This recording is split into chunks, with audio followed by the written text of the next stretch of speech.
Hello, hello, hello, friends. We are live today. Another training. Today's training is great because we're covering all the platforms. Well, not all the platforms, the top 5 platforms and the top 4 reasons that your ads are not working. So let me just make sure that everybody can see me, everybody can hear me, that when I share my screen, you can see what I need you to see, and then we will get started. Give me just one moment here.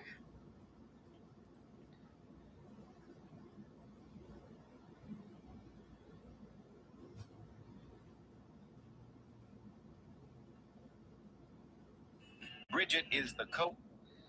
All right, perfect. So we are going to go ahead and get started.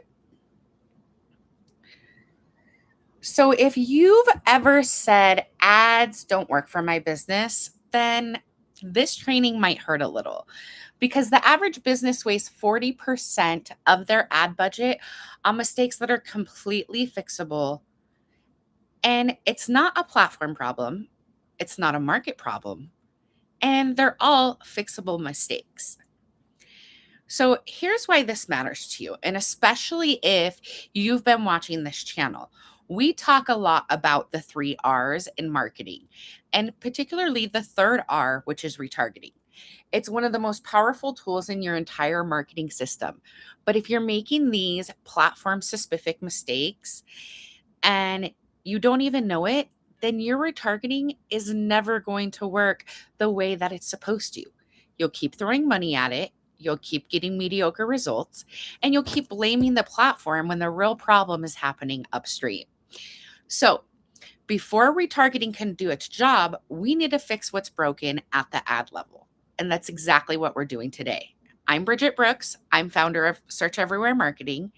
And if you're not subscribed yet, go ahead and hit that subscribe button so you never miss out on our trainings. We drop new content every single week, and this is the stuff that actually moves the needle. So before we dive in, go ahead and drop in the chat where you're watching from. I want to know that we've got people tuning in from all over, and I love seeing that map light up.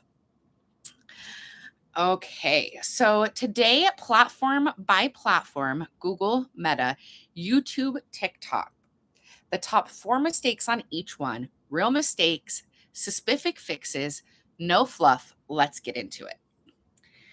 So let's start with Google, because this is where a lot of people start, and this is where I see most people start their paid ads, and this is where a lot of people get really burned fast. So the number 1 mistake that I see on Google is the broad match keyword with no negative keyword list. And here's what happens. You set up your Google ad campaign, you pick your keywords, and you leave the match type on broad match because it's default and Google makes it sound like it's a great idea, right? And then Google goes and matches your ads to searches that have absolutely nothing to do with what you sell. I've seen this in the home-based services where they show up for services or they get calls for services that are completely unrelated to the service that they offer. I've seen local businesses pay for clicks from people in states or even countries that they don't even operate in. And the reason that they didn't catch it is they never pulled their search term results. In the search term result reports, you see the actual searches, words that are triggered on your ad, not the keywords that you bid on, the real searches. And if you've never looked at it, I promise you, there are things in there that will make your stomach drop. So the fix for this is to pull that report every single week, build your negative keyword list from day 1. A negative keyword list tells Google, do not show my ad to people who are searching for this. It's one of the most powerful and most ignored tools in Google Ads. The second mistake is sending traffic to your homepage.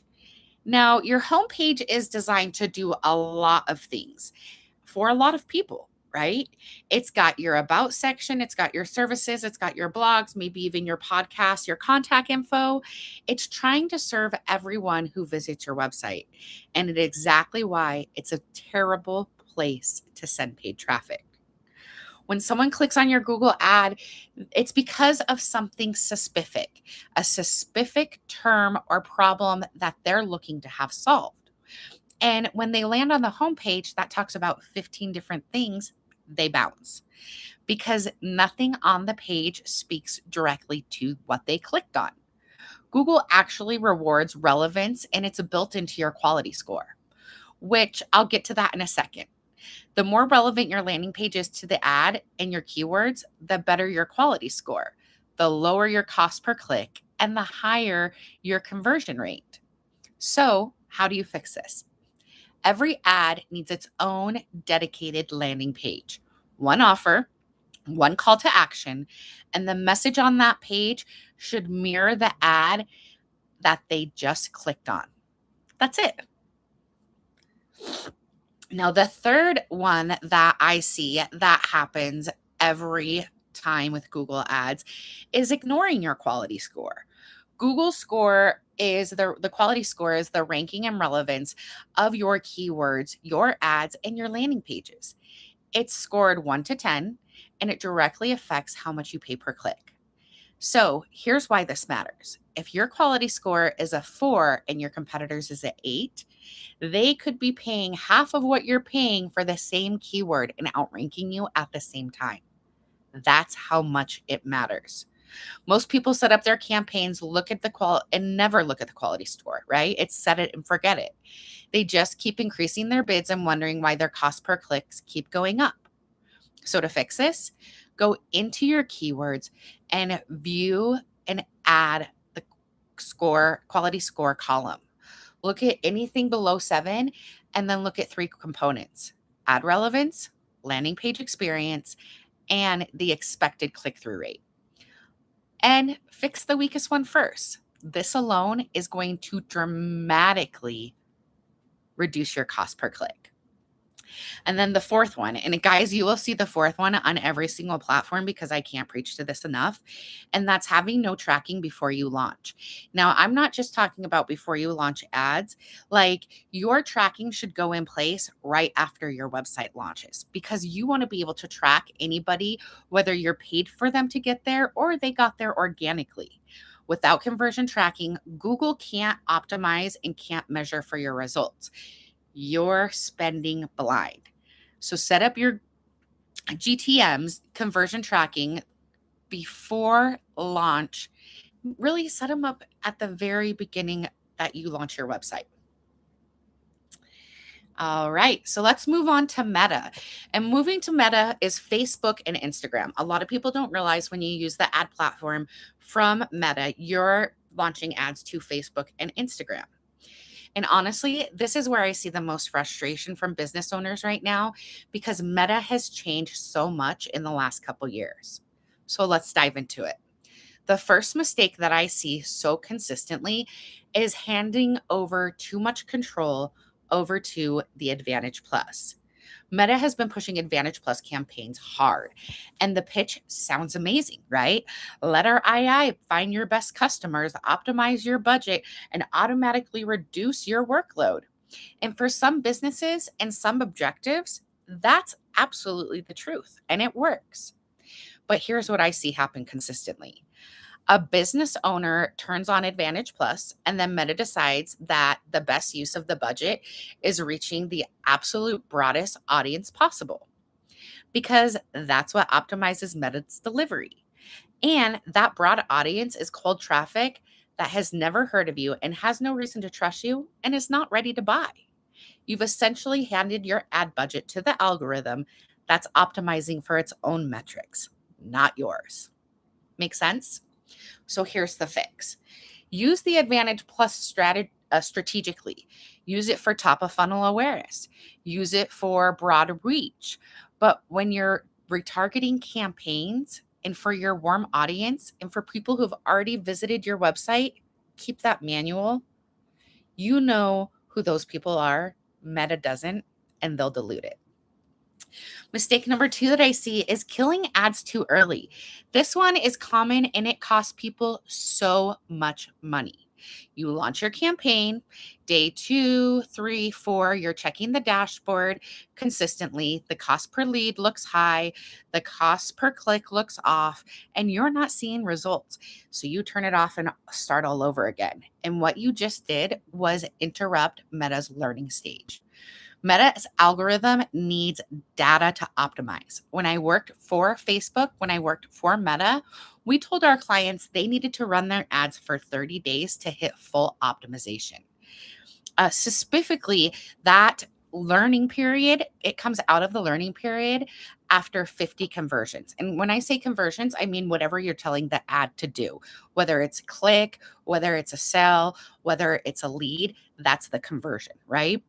So 50 conversions to get it out of the lead or the learning phase, and start performing efficiently. And when you kill your ad budget before it gets there, then you reset all the learning.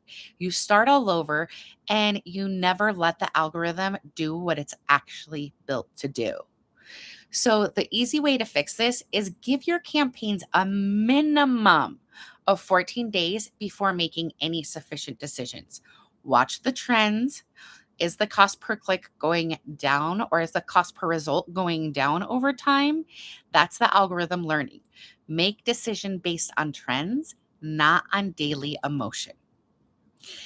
All right. So number three is one that I see happen all too often, and that's no creative strategy refresh.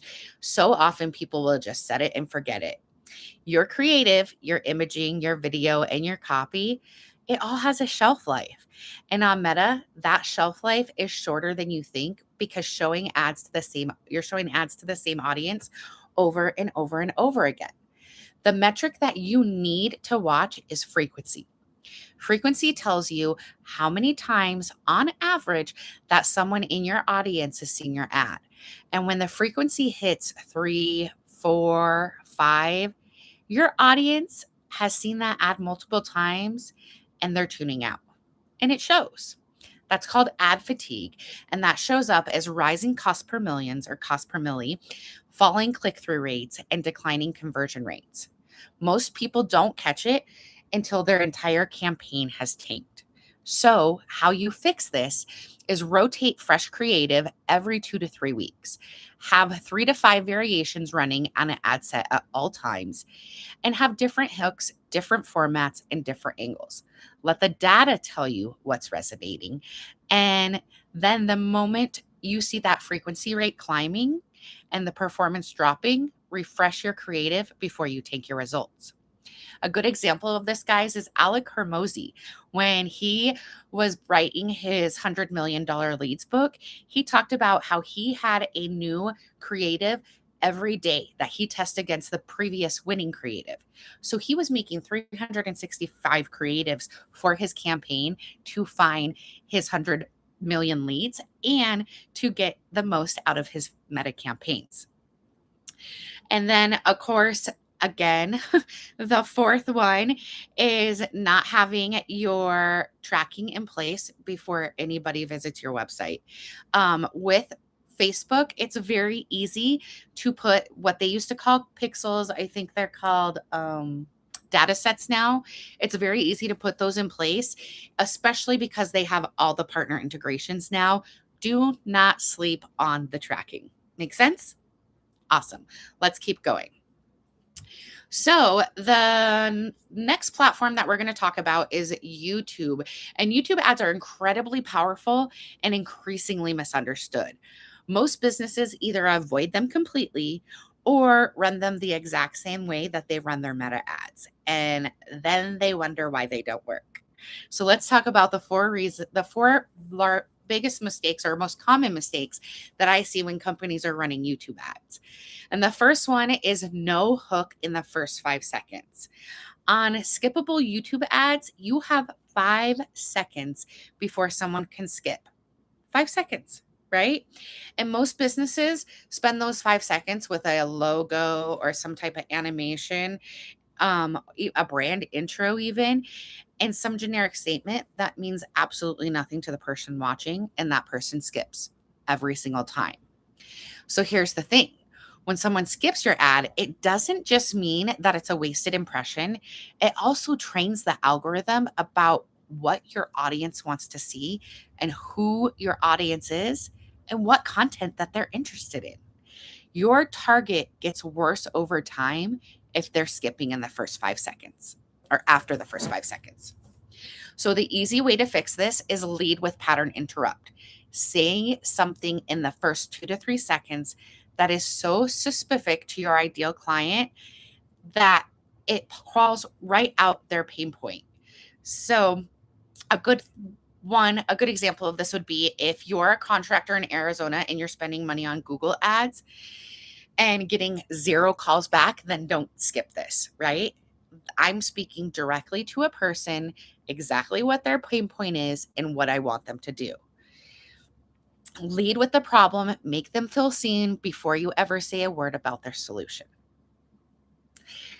Common mistake number 2 that I see is that they have the same ad that goes to your cold audience as it does your warm audience. Now, your cold audience is people who have never heard of you. They need to be educated. They need to understand what you do, why it matters, and why you're credible. They need trust building content before they're ever ready to take action. Warm audience is people who have visited your website, watched your videos, engaged in your content, and already know you. They don't need an intro. They need an offer and they need a reason to take the next step right now. So the way I like to explain this is, especially in the 3 R's, is that if you're running ads and you have a cold audience and you have a warm audience, your cold audience, your ad is going to be, "Hi, nice to meet you," right? Your warm audience, that'd be like going up to your neighbor every day and saying, "Hi, nice to meet you. Hi, nice to meet you. Hi, nice to meet you." You don't want to run the same ads to your cold audience that you run to your warm audience. When you run the same ad to both, you're giving the cold audience a pitch that they're not ready for, and you're reintroducing yourself to someone who already knows you. So it actually makes you look kind of silly. You're underperforming with everyone. So the fix is to separate your campaigns by audience temperature. Cold audiences get your introduction, warm audiences get your story and education, and retargeted audience get your call to action. Different messages, different call to actions, different creatives for each stage of the funnel. Now, mistake number 3 that I see so much on YouTube is ignoring placement exclusions. YouTube will run your ads anywhere and think that it can get a view. And anywhere means kids' channels, mobile games, random content that has absolutely nothing to do with your industry or your ideal client. If you're paying for every one of those impressions, you're not only wasting money, you're getting 0 conversion signal from those placements, which means the algorithm is learning that you're not useful and it shouldn't push you out. So, how you fix this? You go into the placements report every single week and you look at where your ads are actually running. Exclude anything that's irrelevant. Exclude mobile app placements if you're selling a high ticket service. Exclude content categories that don't match your audience. This is one of the fastest ways to cut ad spend waste and improve your conversion rate on YouTube. And then, of course, number 4, you'll hear it on every single one, is no tracking before you launch. Connect Google Analytics floor and your conversion before you start ever running traffic to it. Got it? Awesome. Okay, so TikTok. And look, I know some of you are still skeptical about TikTok for business, but if your audience is under 45, they're on TikTok and their ad costs are significantly lower than Meta right now. So let's talk about how not to blow it. Mistake number 1 is what I see happening all too often is making it look like an ad, right? TikTok users have one of the most finely tuned radars for branded content, corporate content, produced material than I have ever seen. And the moment that something looks like her digital logo in the corner and the professional voiceover, they tune out instantly. The content that performs the best on TikTok looks like it's native. It looks like something a real person filmed on their phone because they had something genuinely useful and entertaining to share. The best performing TikToks are often the ones that you never even know are ads until they end. So, the fix on this is lead with entertainment or education. Hook them within the first 2 seconds with something that makes them stop scrolling, a bold statement, a surprise fact, a relatable pain point. Pitch second. Ditch the production value because authenticity wins every single time on this platform. Now, mistake number 2 that I see is not using Spark ads. Most businesses running TikTok ads are running what we call dark ads that only exist as ads. They're not tied to organic posts. Nobody can like them. Nobody can share them or comment on them in a way that builds social proof over time. Spark ads let you boost organic TikTok content as paid ad, which means that all that engagement, all the comments, all the shares from the organic posts carry over onto the ad. And boom, social authority and social proof is a conversion machine. Here's the other thing. Your organic content is already telling you what resonates with your audience. If a post gets strong engagement organically, that's the algorithm telling you that this content is working. Boost that as a Spark ad and let your proven content do the heavy lifting for you instead of starting from scratch with a dark ad that has zero social proof. So the fix on this, post organically first, pay attention to what gets engagement, and then boost that as a winner as a Spark ad. Number 3 on TikTok that I see happen often is wrong campaign objective. Now, this sounds basic, but I see it happen constantly. Business owners running traffic campaigns because they want people to visit their website, but what they're actually wanting is leads or sales, or they run a reach campaign wondering why nobody's converting. The TikTok algorithm is extraordinarily good at optimizing for whatever objective you tell it. If you tell it to optimize for traffic, it's going to find people who click links. It does not care if those people will fill out a form or will buy anything. It's doing exactly what you told it to do. So the fix on this is super simple. Match your objective to your actual business goal. If you want leads, use the lead objective. If you want website conversions, don't use the traffic objective. If you want purchases, use the purchase with the conversion event. The algorithm will find the people most likely to take the specific action, but you have to tell it what that action is. So here's the through line across all the platforms. It's never just ads don't work. Every platform has its own psychology, its own algorithm, its own rules, and what works on Google completely breaks on TikTok, and what converts on Meta gets completely ignored on YouTube. The businesses that win with paid ads are not only the ones with the biggest budgets, but the ones who understand that each platform well enough to work with its algorithm instead of against it. And remember, we talked about the 3 R's and the third R being retargeting at the top of this video. None of that works the way it should if these foundational mistakes are still happening. Fix the platform mistakes first, then your retargeting becomes an absolute machine. Now, if you want us to look at your ad account and tell us specifically where your money is leaking, we do offer some paid media audits.